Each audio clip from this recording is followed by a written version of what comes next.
अस्सलामुअलैकुम वरहमतुल्लाहि वबरकातुहू। बिस्मिल्लाहिर्रहमानिर्रहीम।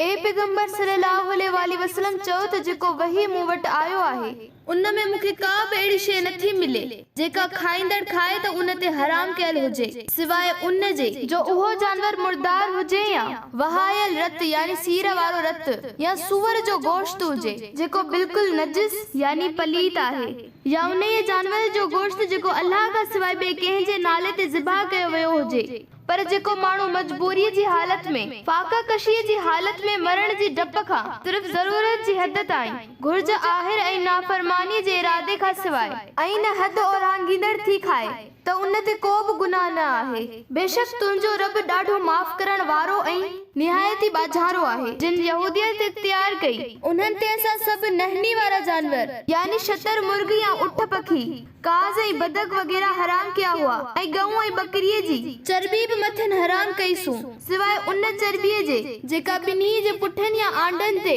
लगल हुजे या हडन सां चंबड़ियल हुजे सा हलाल कई हुईसूं। इहा सज़ा खेन संदस सरकशी जी करे ॾिनी हुईसूं ऐं बेशक असीं हर ॻाल्हि बयान करण में ज़रूर सच्चा आहियूं। पोइ ए पैगंबर सल्लल्लाहु अलैहि वसल्लम जेकॾहिं अञा बि तोखे कूड़ो कनि त खेन चओ त तव्हांजो रब कुशादी रहमत वारो आहे ऐं अल्लाह तव्हांखे ॾाढियूं मोहलतूं ॾिनियूं पर अव्हां में सुधरण जी उम्मीद न आहे।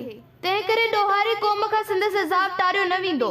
ए मोहम्मद सल्लल्लाहु अलैहि वसल्लम उहे मुशरिक तुंहिंजे उन्हनि ॻाल्हियुनि जे जवाब में सिगो ई चवंदा त जे अल्लाह घुरे हा त न की असीं शिरक करियूं हा न की असांजा आबा ॾाढा शिरक कनि हा ऐं न की असां का शइ हराम करियूं हा पर यादि रहे त उन्हनि खागिन बि अहिड़ी तरह हक़ खे कूड़ो कयो हो ताजो असांजे अज़ाब जो मज़ो चखी आहियूं। उन्हनि खे चओ त तव्हां वटि को इल्म यानी दलील या ख़बर आहे त उहो असां लाइ ॿाहिरि कढो यानी ज़ाहिर करियो।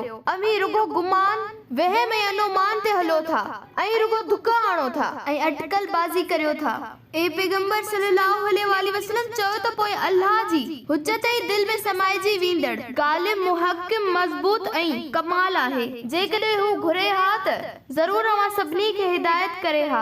ए पैगंबर सल्लल्लाहु अलैहि वसल्लम खेन चओ त पंहिंजा शाहिद आणियो जेके गवाही ॾीन त बेशक अल्लाह हिन शइ खे हराम कयो आहे। पोइ जेकॾहिं हू शाहिदी ॾीन बि त बि तूं उन्हनि सां शामिल थी अहिड़ी गवाही न ॾिजां ऐं तूं उन्हनि जी ख्वाहिशुनि जी ताबेदारी न कर जिन असांजी आयतुनि खे कूड़ो कयो ऐं जेके आख़िरत ते ईमान नथा रखनि ऐं उहे पंहिंजे रब सां ॿियनि खे बराबर कनि था।